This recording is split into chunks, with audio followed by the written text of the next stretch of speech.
Hey, Central New York, what is happening? It's me again, Bob Jokel with Hunt Real Estate.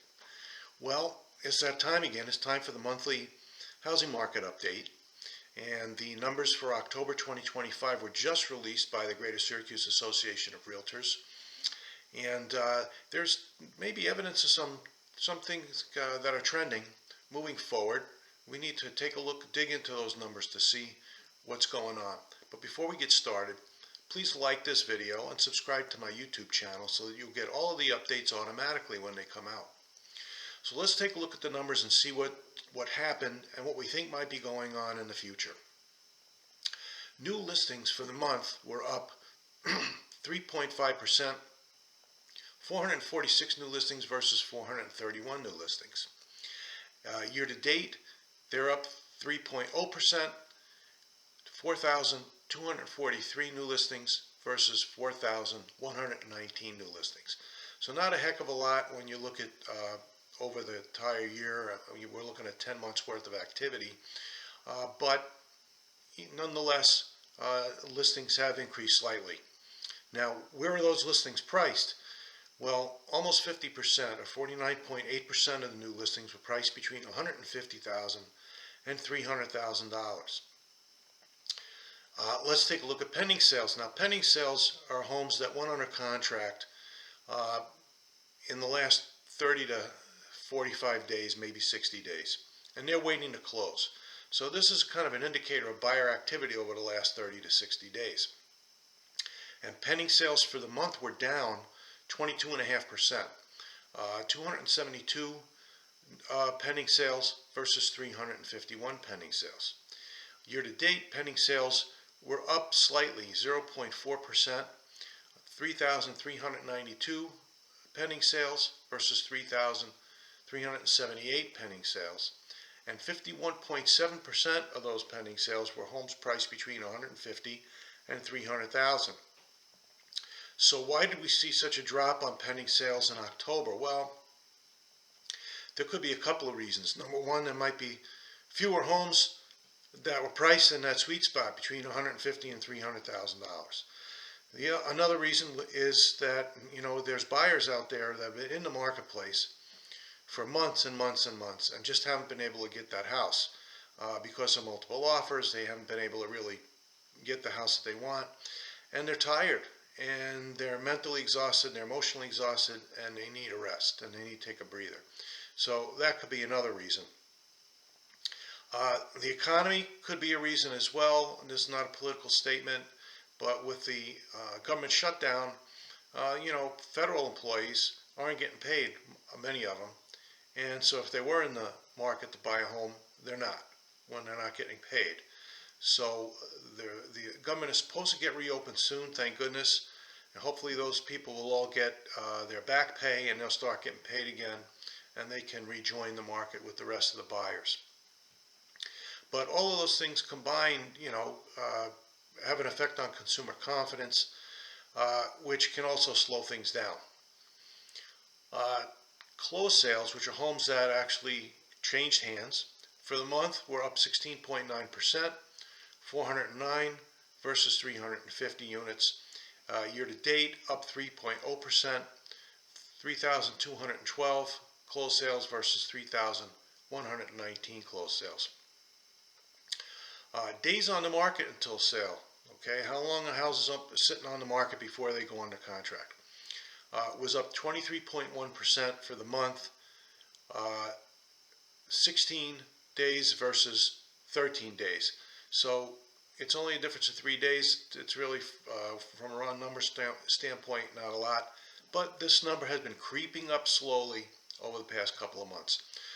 Year to date, up days on the market till sale was up 5.6%, which sounds like a lot, but it's 19 days on the market versus 18 days on the market. So for the most part, homes are still selling in less than 30 days, and that's still indicating it's a seller's market. There's more buyers out there than there are homes for sale. Now, if you look at the average days on the market based on price point, the average days on the market for those homes priced between $150,000 and $300,000 is 13 days. when you look at the more expensive homes, homes $400,000 and up, they're on the market on the average of 34.6 days. So, that could be also affected by new construction, which they stay on the market longer because they have to be built, okay? But also, you know, at least half of the buyers that are out there are in that $150,000 to $300,000 range. The median sale price continues to go up. For the month, it was up 12.5%, $281,250 versus $249,950. Significant increase. Year to date, median sale price is up 10%, $275,000 versus $250,000. So for the year, median sale price is up $25,000. That is very significant. And the median sale price is the price that we like to look at. It's a better barometer of what's going on in the marketplace. Average sale price can be influenced a lot more by new construction, because new construction homes, difficult to find one for less than $550,000. In most cases, you're looking at $600,000 and up. And then if you get a few sales over $1 million, which is happening in Skinny Atlas and Casnovia, that can skew the average price numbers as well. So we really like to focus on the median price. Having said that, the average sale price for the month was up 18.5%. $352,207 versus $297,230. And year to date, the average sale price is up 14.1%, $337,107 versus $295,420. So as you can see, the average sale price has increased quite a bit as well. Percent of list price received. Now again, this is the ratio of the price that was paid for the house versus the full asking price. And as the trend has continued for the last 3 years, homes are selling for the most part for above full asking price.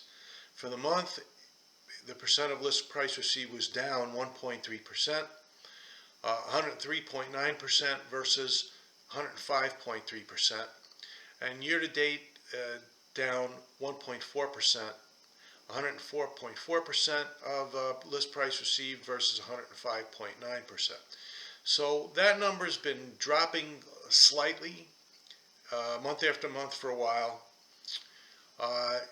What it means is that there's still multiple offers out there. Otherwise, why would somebody pay more than the list price? So, we're still getting multiple offers. Not as many offers per house as we were getting a year and a half, 2 years ago, when we were getting between 15 and 25 offers on a house. Now we seem to be getting 3 to 5, 3 to 6 offers on a house. Still multiple offers. Homes still selling for more than full asking price. But one thing I want to put a little asterisk there is we're starting to see a lot of price decreases. And that has been trending for the last year or so, where we're seeing more and more price decreases. What that means is that sellers are pricing their homes too high. And so they lower the price, and then the house sells. Well, the percent of list price received is based on the last list price for the house. So if a house was listed at $350 and they eventually lowered the sale price to $325 or $320, whatever the house sold for, that's the price that the percent of list price received is going to be based on. So just because we're seeing homes that are selling for 4 or 5% above full asking price, that doesn't mean that they're selling for 4 or 5% above the original list price. Many times they're selling based on the adjusted list price, and we're seeing more and more of that happening every day. So even though it's still a seller's market, pricing your house correctly is critical in getting your house sold for the most money. Now, the inventory of homes for sale is up was up 14.8%, 643 homes versus 560. So there's a couple of things at play. New listings were up, so that's going to add to inventory. Days on the market are up, so that's going to add to inventory of homes for sale. And some homes, the deals are falling through and the houses are coming back on the market, and they just go into inventory. They don't come in as new listings. So all those things are going to affect the inventory of homes for sale. And so it is up. Now the month supply of inventory, which is the amount of time it would take under the current market conditions to completely sell out the current inventory of homes for sale right now, is up 17.6%. 2.0 months worth of inventory versus 1.7 months worth of inventory. As I've said on every video for the last 3 years, a balanced market is 4 to 6 months worth of inventory. A buyer's market is more than 6 months worth of inventory, and a seller's market is under 4 months worth of inventory. We're at 2 months worth of inventory. So it still is a seller's market, but the sellers have to start being wise in how they price their homes. Now, the Housing Affordability Index, which is an important economic statistic, what that statistic tells us is how affordable is the median priced home in the area for a family making the median income for the area. Okay, so if the affordability index goes up, that means it's more affordable. If the index goes down, that means it's less affordable. The Housing Affordability Index for October was down 8.7%.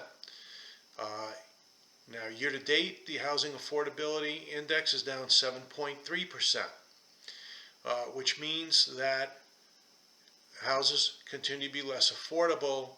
The median priced home continues to be less affordable for households making the median income. What that means is housing prices are increasing faster than people's incomes are increasing. Okay, so again, this is important moving forward.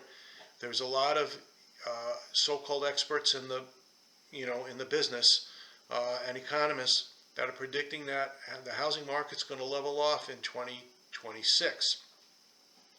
Keep in mind that those experts are talking about nationally. Real estate is local. What goes on in Onondaga County isn't necessarily what's going on in Atlanta, Georgia, or Austin, Texas, or Phoenix, Arizona. And what's going on in Liverpool isn't necessarily what's going on in Skaneateles, or going on in Manlius, or going on in Baldwinsville. Okay, so you really have to drill down to see where the housing market is going in certain areas.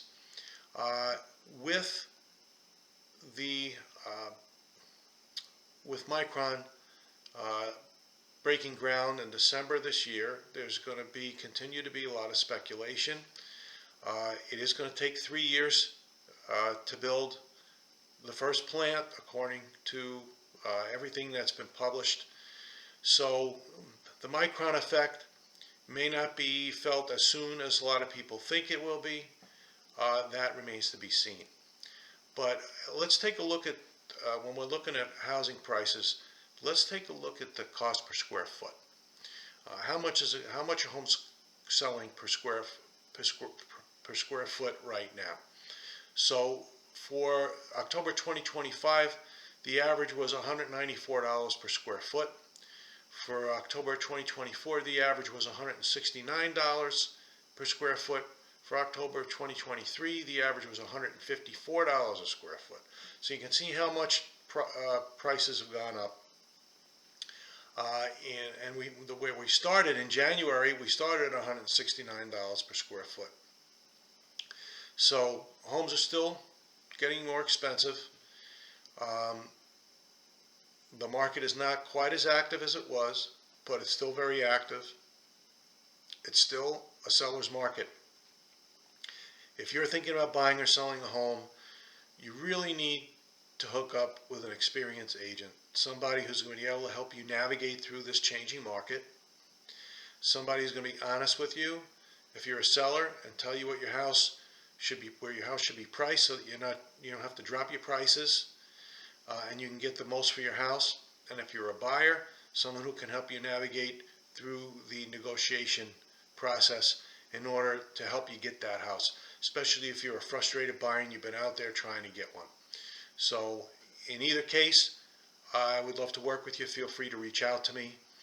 Let's get together, see what we can do to get your house sold, or to get you to be able to buy that house that you've been looking for. My contact information is on at the bottom of the screen. I am right here. I work out of our Liverpool office, but I cover all of Onondaga County, Oswego County, Western Madison County, and Eastern Cayuga County. Having said that, I hope you'll reach out to me. I hope you're having a great day, and I hope you have a great Thanksgiving.